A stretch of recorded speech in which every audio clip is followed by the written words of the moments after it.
Welcome to the Particle Physics Podcast YouTube channel. In this episode, we dive into the Future Circular Collider, FCC, CERN's bold vision for the most powerful particle accelerator ever built.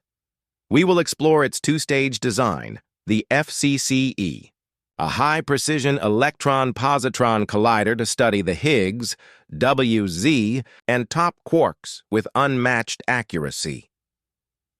The FCC-HH, a 100 TeV hadron collider pushing the energy frontier to discover entirely new particles and phenomena. But the FCC is more than just physics. It is a symbol of engineering brilliance, global collaboration, and a blueprint for the next century of scientific discovery. The future of particle physics has a name, and it is the Future Circular Collider. Welcome to the Deep Dive. Get ready to plunge into the Future Circular Collider, or FCC. I mean, this project, it feels almost science fiction, right? The scale, the ambition, but it's actually rooted in decades of particle physics. It really is, and we've got a great stack of your sources here: technical reports, physics potential studies, infrastructure plans, even the administrative deep dive. Yeah, everything needed to understand this proposed successor to the Large Hadron Collider. Exactly, and it builds directly on all that amazing experience from LEP, HERA, Tevatron, and, well, especially the LHC itself. And successor is the right word. We're talking big. The vision is for a machine in a 100-kilometer tunnel. Yeah, compare that to the LHC's 27 kilometers. It's just massive. A whole different scale. Absolutely. And the concept, it kind of unfolds in stages. The initial plan is for an electron-positron collider, the FCCE. Okay. But the key thing is that tunnel for the E-machine.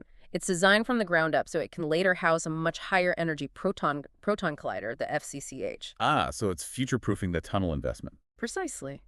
And the sources even mention the possibility of electron-proton collisions, too. That's FCC. Okay, so lots to unpack.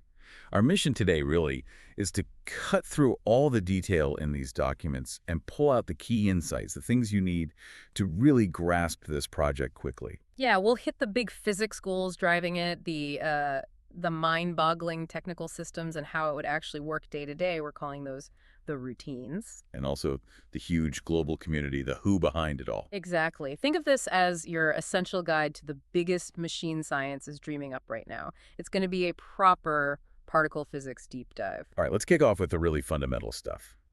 The ambitious goals. I mean, why build something this enormous, this complex right now? Well, it's a really interesting time in particle physics. Finding the Higgs boson back in 2012 was, well, monumental. It basically completed the Standard Model. Our best theory of fundamental particles and forces. Incredibly successful theory, yes. But, like you said, completing one picture often reveals where the edges don't quite match reality. Right, the gaps in our understanding. Exactly, and the sources really hammer this home. The Standard Model, powerful as it is, leaves huge questions unanswered. Like, why is there so much more matter than antimatter in the universe? That's a big one. Right. And what is dark matter? We see its gravitational effects everywhere, holding galaxies together, but it doesn't seem to interact with light at all. It's all a total mystery. And then there are things like neutrino masses. The Standard Model says they should be massless, but we know they're not. Why? These are really fundamental questions about, well, about everything. They are. And there are theoretical puzzles, too, things physicists worry about, like why is the Higgs so light compared to other fundamental energy scales? That's the hierarchy problem. Or why is the universe electrically neutral? These naturalness issues. So the FCC is designed specifically to attack these big unknowns. Let's start with the first stage, the SCCE.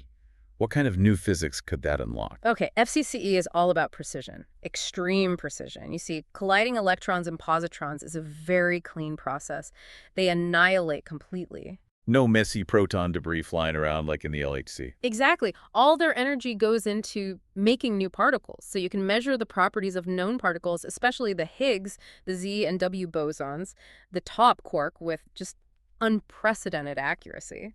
How precise are we talking? Like what level of detail? They're talking measuring Higgs properties down to the percent level. That lets you really test if it behaves exactly as the Standard Model predicts, probe its quantum nature. Okay, percent level for the Higgs. And for the Z and W bosons, and crucially how the Higgs couples to the Z boson, the target is the per mil level. Per mil. So 1 part in 1,000. That's right. It's a huge leap, maybe 1 or even 2 orders of magnitude better than what we can do now, or even with the upgraded LHC. And I gather the FCC wouldn't just run at 1 energy. No, that's key. It would operate at several different center of mass energies tuned to specific physics goals.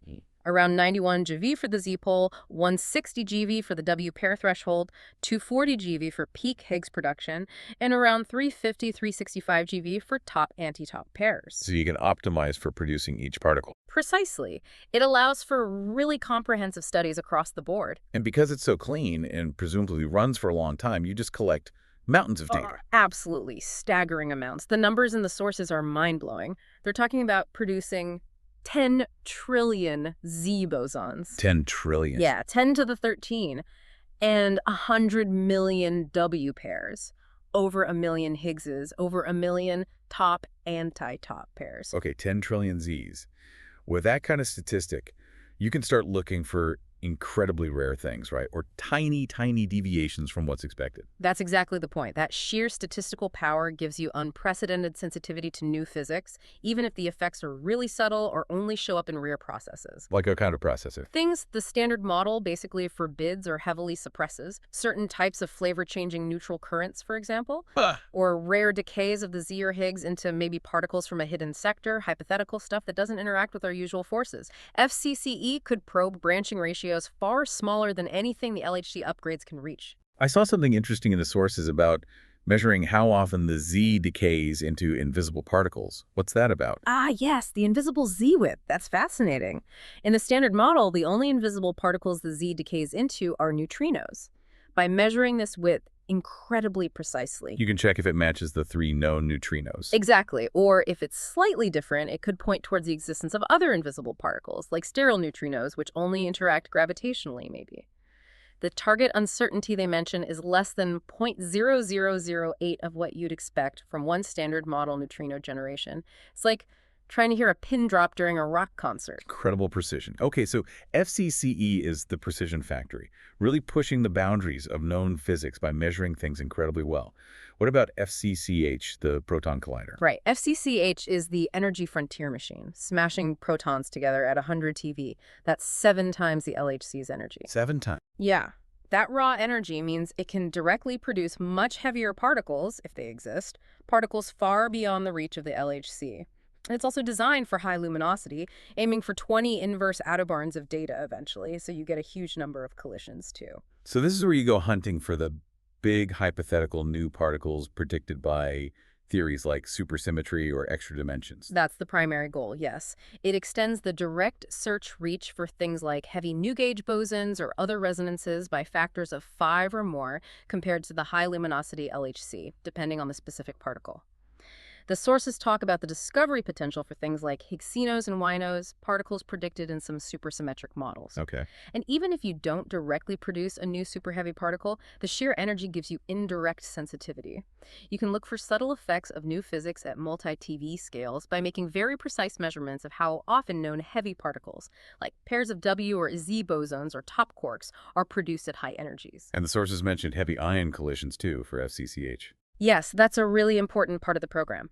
Colliding heavy ions, like lead nuclei, at these unprecedented energies creates a state of matter called the Quark-Gluon plasma. The stuff that filled the universe microseconds after the Big Bang. Exactly. FCCH would allow physicists to study this primordial soup with incredible new probes.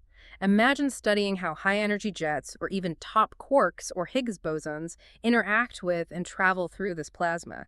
It would give us completely new insights into its properties, its temperature, its viscosity. Wow. Okay. What about the Higgs boson itself at FCCH? You said FCCE is the precision machine for the Higgs.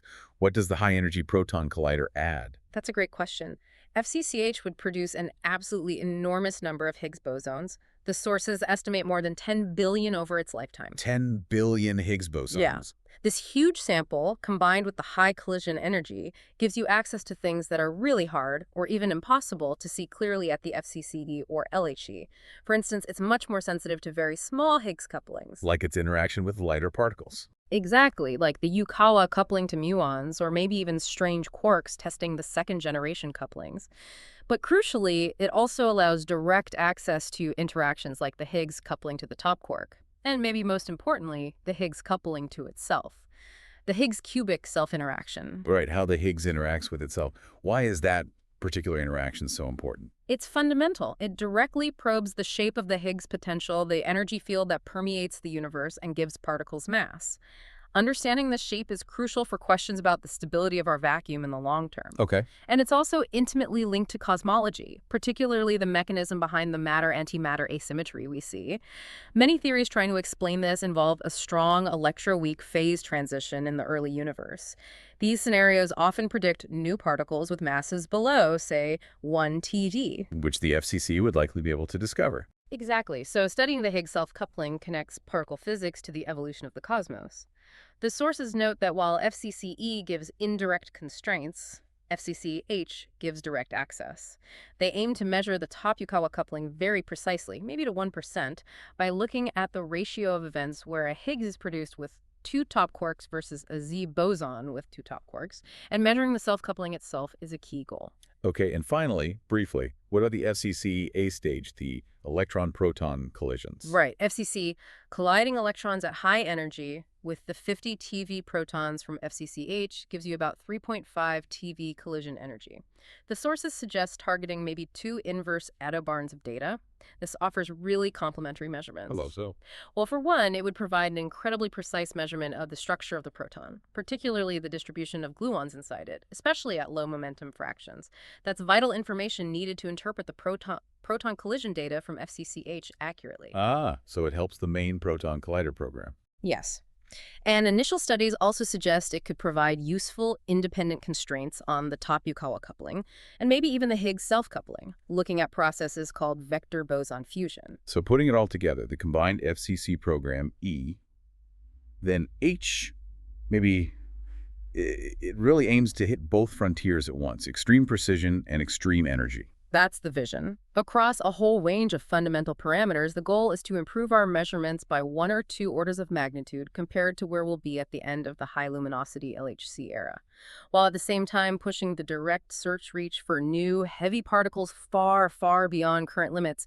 It's designed to be the definitive exploration tool for the next era of particle physics. Wow. Okay, stepping back for a second. These goals are obviously huge for physicists, but why should you, listening right now, care about measuring Higgs couplings to the per-mil level or searching for particles at 100 TeV? Well, because this really represents humanity's push at the frontier of fundamental knowledge. These goals are about understanding the most basic building blocks of our universe and the rules that govern them. It's pure exploration. It is. And success here could mean discovering entirely new particles, new forces, maybe even new principles of nature that rewrite our textbooks. It could completely change our understanding of reality from the very smallest scales right up to the evolution of the entire cosmos. It's really about pursuing the biggest questions we can possibly ask. Okay, that's the incredible why. Now let's dive into the how, the absolutely mind-boggling engineering and the day-to-day operations, the routines needed to actually build and run a 100-kilometer particle collider. Yeah, the scale of the technical challenge is just immense. I mean, first off, just the tunnel itself, 100 kilometers in circumference. Just saying, it sounds unreal. It does. And its design is cost optimized, interestingly, for the top quark pair production energy in FCC, around 365 JV. That sets some of the basic parameters. And you mentioned FCC uses a double ring design. Yes, that's right. Like some previous high-luminosity electron-positron colliders, KEKB in Japan or PEPT2 in the US, having 2 separate rings, one for electrons, one for positrons, allows you to pack in a huge number of bunches circulating at the same time. And more bunches means more collisions. Exactly. It's essential for getting the incredibly high collision rates, the luminosity, needed for those precision measurements. These 2 rings cross each other at 2 main interaction points, or IPs, that's where the detectors sit, and they cross at a slight angle, a 30 milliradian horizontal crossing angle. Okay, crossing at an angle. But I saw something about a crab waist collision scheme. What exactly is that, and why is it important? Ah, the crab waist. Yeah, that's a clever technique. It was used successfully at the Deini Collider in Italy. It involves using special magnets very close to the interaction point. Right near the collision. Yeah, they essentially rotate the particle bunches just before they collide. So even though the beams are coming in at an angle, from the perspective of the particles within the bunches, they collide more head-on. Ah, okay. It corrects for the crossing angle locally. Sort of, yes. It allows you to squeeze the beams down to incredibly small vertical sizes at the collision point, what we call a small beta stari, and manage the beam-beam interaction much more effectively. This is absolutely crucial for maximizing the collision rate, the luminosity. And the overall layout of the magnets in the ring, the lattice. The plan is to have a common lattice design that works for all the different operating energies of FCC. But the strengths of the individual magnets would need to be adjusted depending on the beam energy. They call this tapering the magnet strength scale based on the local beam energy, accounting for energy lost to synchrotron radiation. Makes sense. So the magnets themselves must be a huge part of the challenge. The sources talk about some really ambitious R&D, especially for the FCCH collider later on. Oh, absolutely critical. For FCCH, the goal for the main bending magnets, the dipoles, is incredibly ambitious. 16 Tesla field strength. 16 Tesla, that's nearly double the LHC magnets. It is. And achieving that reliably over kilometers of magnets requires pushing superconducting technology right to its limits, and probably beyond current limits. The chosen technology is niobium tin, Nb3SN. Which is notoriously difficult to work with, right? Brittle. Very brittle, yes. And the sources detail a whole multi-phase R&D program needed. It's not just about building a 16T magnet. It's about developing new superconducting wires and architectures to carry more current. It's about optimizing the magnet design to minimize unwanted magnetic field errors.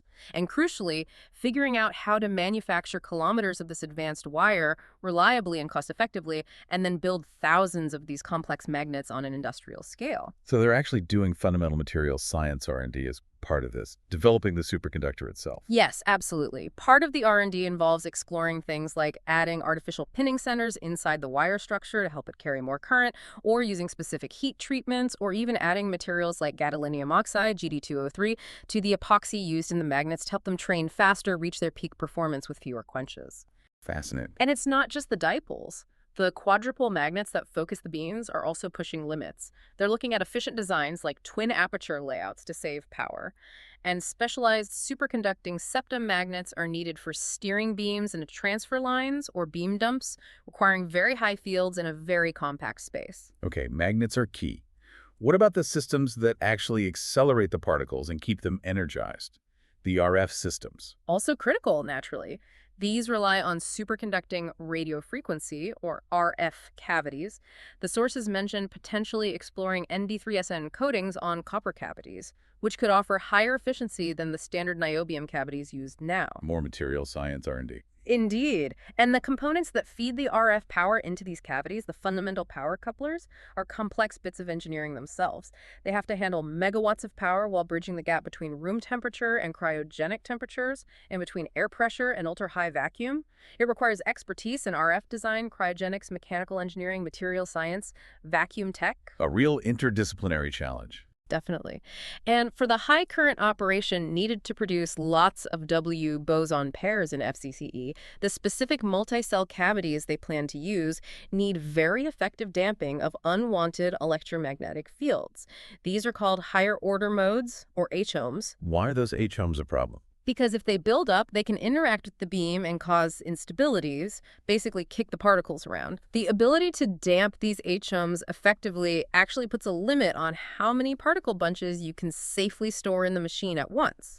So the number of particles isn't just about how many you can make and inject, it's also limited by these kinds of technical factors within the main ring. Precisely. It's all interconnected. Then you have the beam transfer systems, how you get the particles into the main rings. For FCCH, injecting high-energy protons from an upgraded LHC or a new booster means you need specialized kicker magnets that can turn on incredibly quickly, in nanoseconds, to steer the injected beam onto the right path. And getting the beams out safely at the end. Yeah, the beam dump systems, these beams store a huge amount of energy equivalent to, like, a freight train at full speed. You can't just crash them into a wall.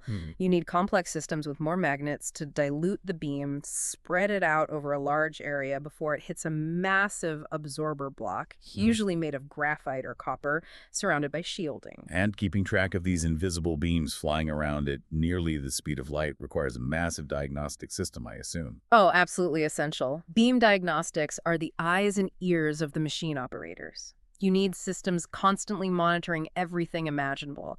The precise position of the beam all around the ring, how many particles are being lost and where, the total beam current, the shape and size of the beam profile, its oscillations, things called tune and chromaticity. Right. And these diagnostic systems need to work reliably over a huge range of conditions, different beam energies, different numbers of bunches, different intensities. It's a whole field in itself. And managing the interactions between the two beams themselves when they collide must be a constant battle too, right? Eh. The beam-beam effect. Always a major challenge in high luminosity colliders, yes. You're forcing billions upon billions of particles in one beam to pass directly through billions of particles in the other beam over and over again. Their electromagnetic fields interact strongly. And it causes problems. It can. It can cause the beam size to blow up, reducing luminosity, create instabilities, and increase particle losses. Controlling these beam effects is critical. It requires strategies like very precise control of the collision point, sophisticated transverse feedback systems to damp oscillations, and potentially advanced techniques like using crab cavities, like we mentioned, or maybe electron lenses using electron beams to compensate for the effects. Fortunately, in electron-positron colliders like FCCE, radiation damping naturally helps to stabilize the beam over time. Okay. And all those electrons and positrons or protons later have to start somewhere. What does the injection complex, the chain of accelerators feeding the main ring, look like? It's quite a complex chain, as described in the sources. It typically starts with a linear accelerator, a LINAC. For electrons and positrons, you then usually need a damping ring to shrink the beam size and make it very stable before injecting it into the next stage. And then into bigger rings. Yes, into smaller synchrotrons, like CERN's existing PS and SPS, which would likely need upgrades to act as boosters, accelerating the beam to higher energies before finally injecting into the main FCC ring. For FCCH, there might even be a need for a dedicated new top-up booster ring running alongside the main collider. And getting the positrons for FCCE, that's not straightforward, is it? Positrons are antimatter. No, it's tricky. You don't just find positrons lying around, you have to create them. Typically, you smash a high-intensity electron beam from a dedicated LINAC into a heavy metal target. This creates showers of particles, including electron-positron pairs. You then collect the positrons and accelerate them. Sounds inefficient. It is quite inefficient, yeah.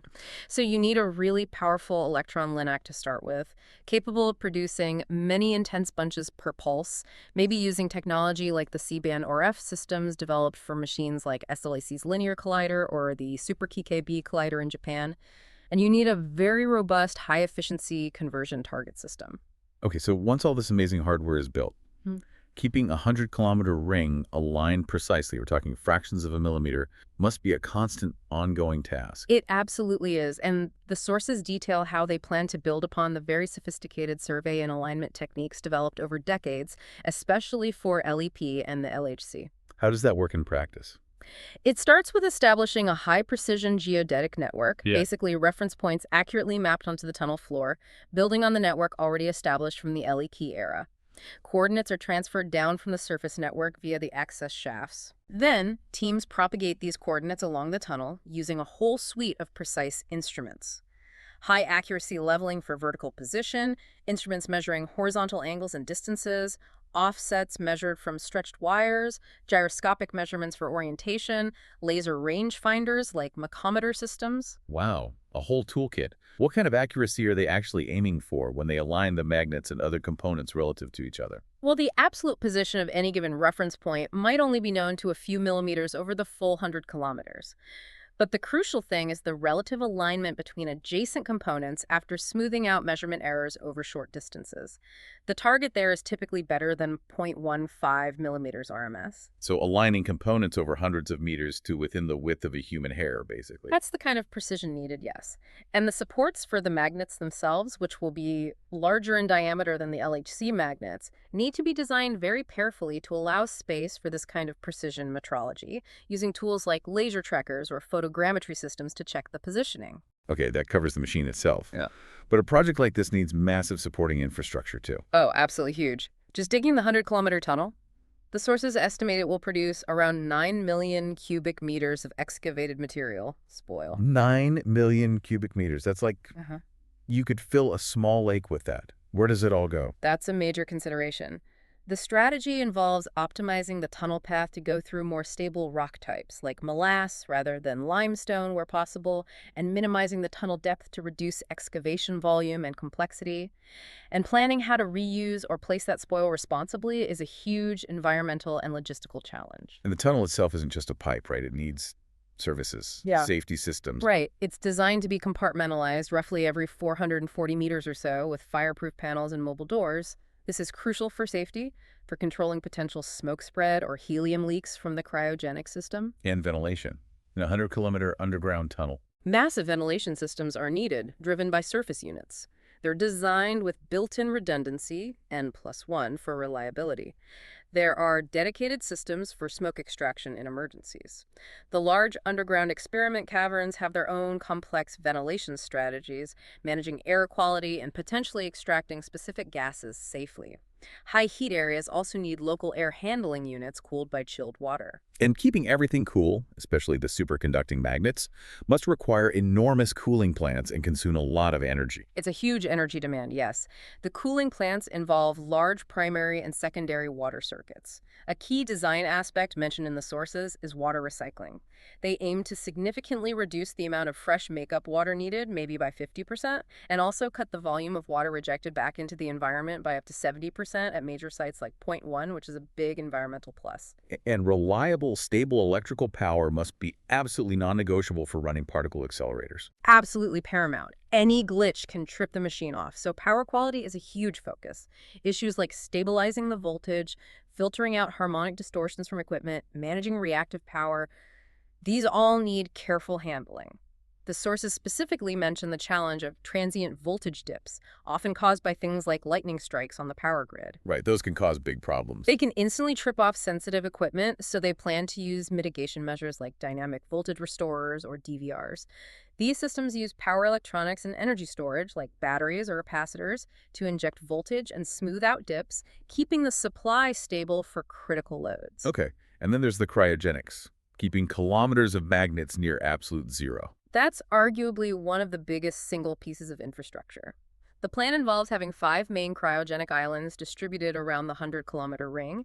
These islands concentrate the main equipment, huge helium refrigerators, specialized units to get down to 1.8 Kelvin for the magnets, potentially other systems like turbo-Brayton refrigerators for intermediate cooling stages. So the cold helium is generated at these islands and then distributed. Yes, distributed along the arcs of the accelerator. A significant engineering challenge is designing the cryogenic distribution lines to minimize heat leaks over these long distances. Pumping on the helium bath over maybe half a sector length helps reduce the required pipe diameters. There are also interconnection boxes planned to allow coupling between sectors for redundancy. And managing the heat generated by the beam itself must be a factor. Synchrotron radiation. A huge factor, especially in the high-energy proton machine, FCCH. The circulating proton beams emit powerful X-rays, synchrotron radiation, as they bend. This deposits a massive amount of heat, maybe 5 megawatts in total, into the vacuum chamber. You can't let that heat get to the 1.8 Kelvin magnets. Absolutely not. That would overwhelm the cryogenic system. So there's a beam screen installed inside the main cold magnet bore. This beam screen runs at a higher temperature, maybe 40 to 60 Kelvin. It intercepts most of that synchrotron radiation heat load. Ah, like a thermal shield. Exactly. It acts as an intermediate thermal shield, significantly reducing the heat load that reaches the coldest magnets, which makes the whole cryogenic system much more efficient. It also helps maintain the ultra-high vacuum by acting as a cryopump surface. It's a really critical design element. It's staggering.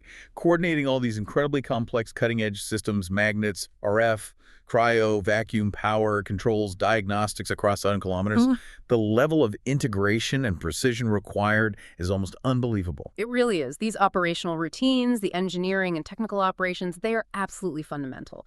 They require constant innovation, incredible precision, round-the-clock vigilance from thousands of engineers and technicians to make sure the beams run reliably, stably, delivering the data that enables the scientific discoveries. They are truly the unsung heroes behind the particle physics frontier. Okay, so we've explored the incredible physics why and the mind-bending technical how. Now let's shift focus to the who, the vast global community that makes dreaming up, let alone building, a project of this sheer scale even conceivable. Yeah, this is crucial. Something like the FCC isn't something one country or even just CERN as an organization could possibly do alone. The FCC study itself was launched right from the start as a truly worldwide international collaboration under the guidance of the European Committee for Future Accelerators, ECFA. It actually brought together several earlier, separate European studies into one cohesive global vision. And this involves a huge network of universities and research institutes all over the world, right? Not just at CERN. Oh, absolutely. From the very beginning, it's been designed as a global endeavor. Projects funded by the European Commission, like Eurocircle and EasyTrain, were specifically set up to catalyze and strengthen these international partnerships. Do you give some examples from the sources? Sure. The sources mention specific contributions. The Technical University of Vienna and the Technical University Berg Academy Freiburg in Germany, working on analyzing superconducting wire microstructures and phase formation. The University of Geneva in Switzerland developing methods for grain size reduction in superconductors. Florida State University in the U.S. exploring novel alloys and industrial scale-up routes for wire production. So real deep technical contributions from many places. Definitely. Cake Laboratory in Japan is coordinating wire development work involving Japanese manufacturers like Gestech and Furukawa, plus the University of Tohoku. The Bakhvar Institute in Russia has been contributing significantly on developing internal tin superconducting wires, achieving notable performance increases. It's a genuinely distributed R&D effort. And what about industrial partners? Are they involved early on? Absolutely critical, and yes, involved from the early stages. The idea isn't just to have industry manufacture components based on CERN designs later on. It's about involving them throughout the entire life cycle, co-developing the necessary technologies, figuring out efficient manufacturing and installation concepts, even planning for long-term operation and maintenance.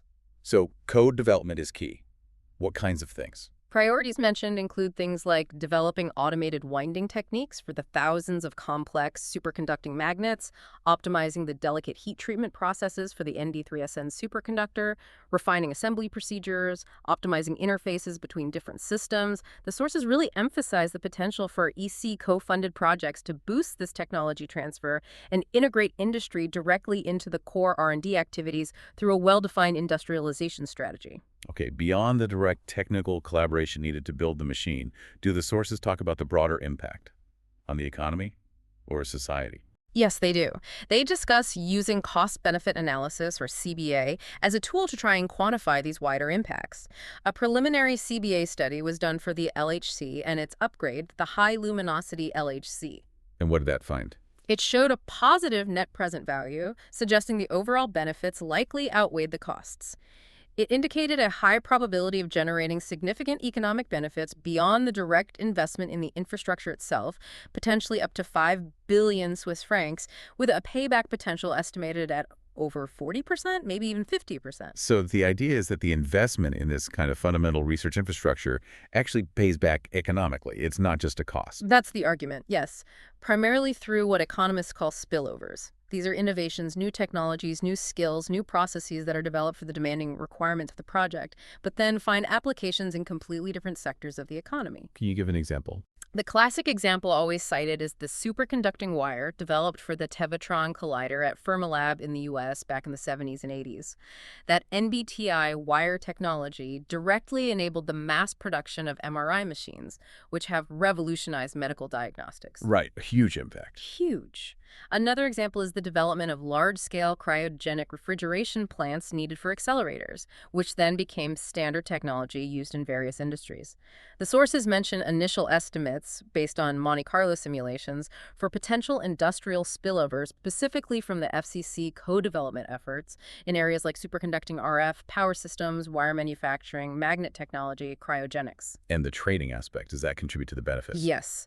That's highlighted as a really significant economic value generator in the LHC CBA.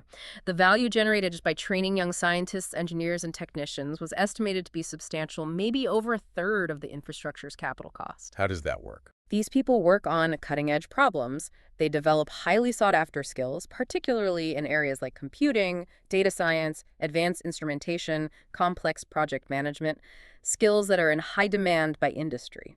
Programs like CERN Open Lab are mentioned as successful examples of public-private partnerships focused on training and joint innovation in ICT. So industry gets access to highly skilled people and potentially new technologies. Exactly. And industry partners also benefit from collaborating with research labs in a lower-risk environment.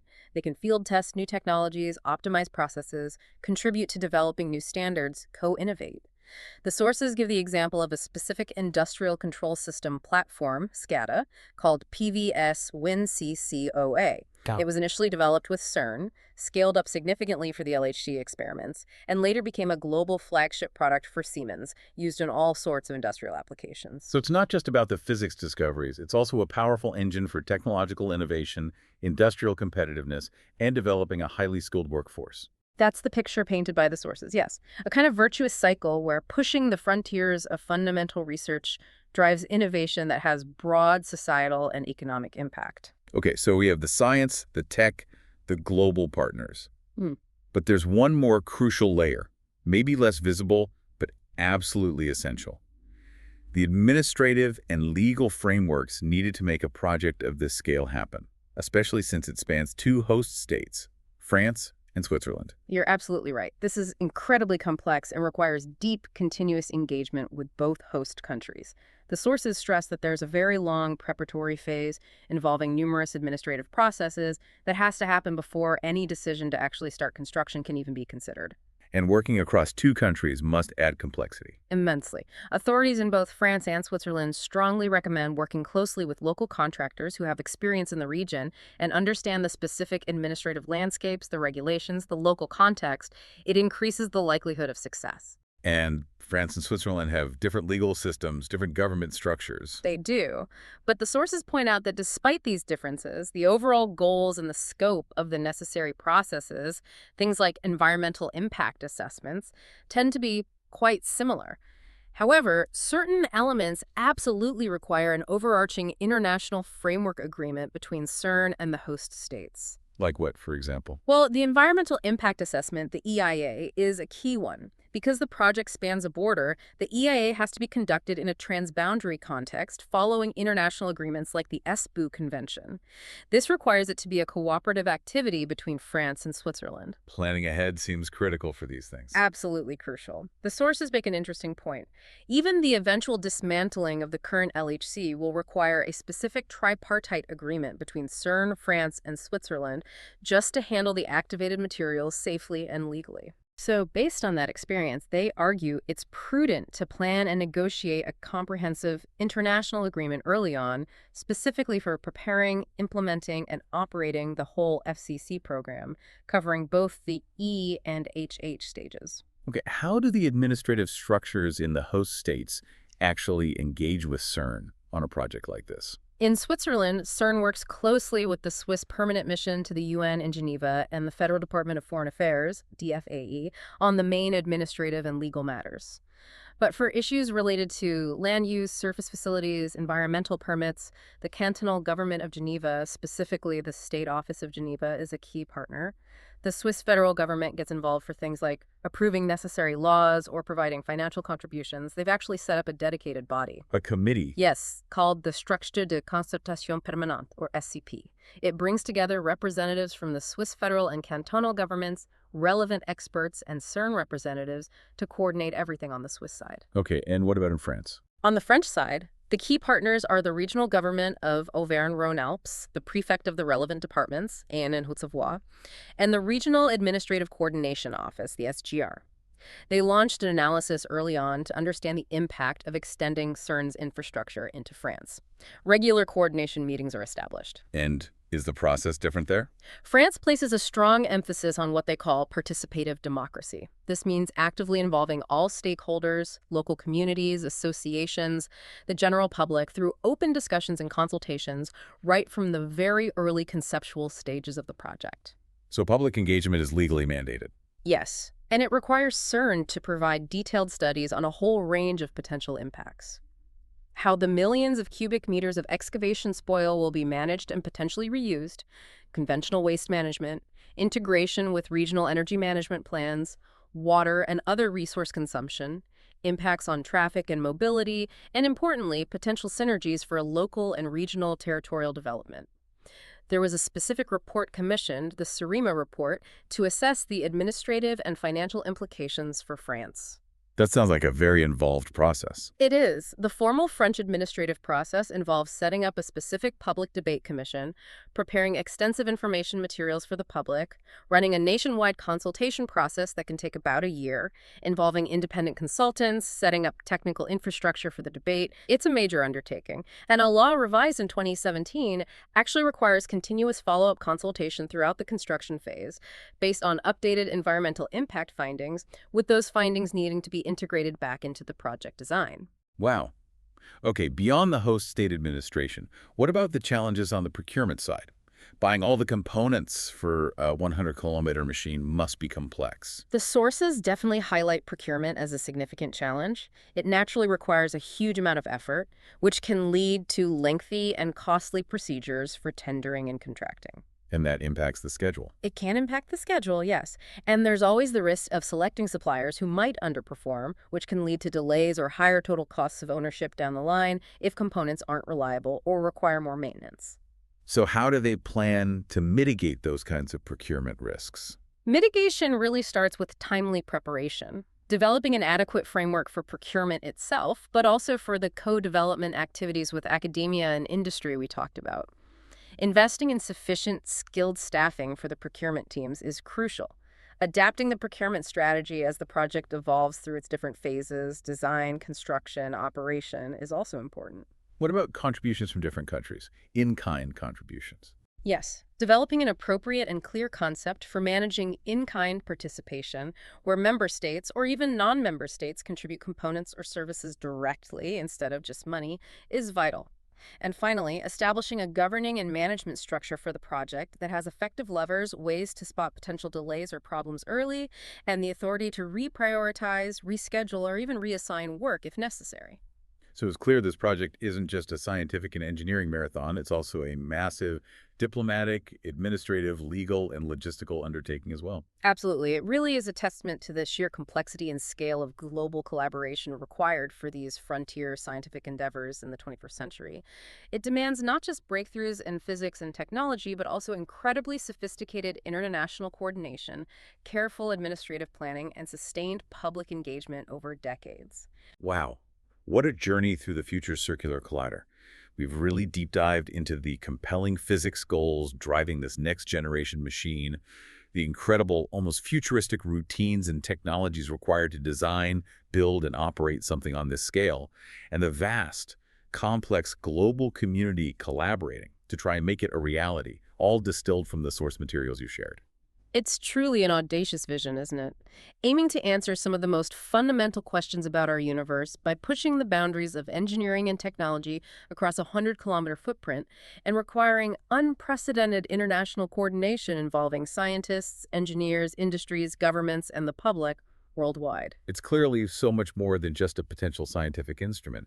It really represents a massive undertaking with potentially profound implications for technology, for industry, for international relations, and maybe even for the very nature of how we do big science in the future. Yeah. Indeed. It challenges our technical limits, absolutely, but also our organizational capabilities and perhaps most importantly, our capacity for sustained long-term global cooperation on a common goal. That brings us back to something highlighted in the sources, that preliminary cost-benefit analysis for the LHC and its upgrade. The fact that it indicated a positive overall value, showing significant industrial payback and valuable training benefits in addition to the amazing scientific discoveries. Right, the spillover effects. Exactly. So if a massive research infrastructure project like the FCC, designed explicitly to push the absolute frontiers of human knowledge to satisfy our fundamental curiosity, if it can also demonstrably generate such substantial, tangible economic and societal value along the way, does that maybe change how we should think about the perceived cost and justify the investment in these kinds of large-scale, curiosity-driven science projects? It certainly raises a very important question, doesn't it? About whether investing in pure scientific curiosity isn't just an intellectual luxury, but might actually be one of the most powerful engines we have for driving long-term progress and generating measurable returns for society as a whole, even if those returns weren't the primary motivation. Something to think about. Thanks for joining us for this deep dive into the future circular collider.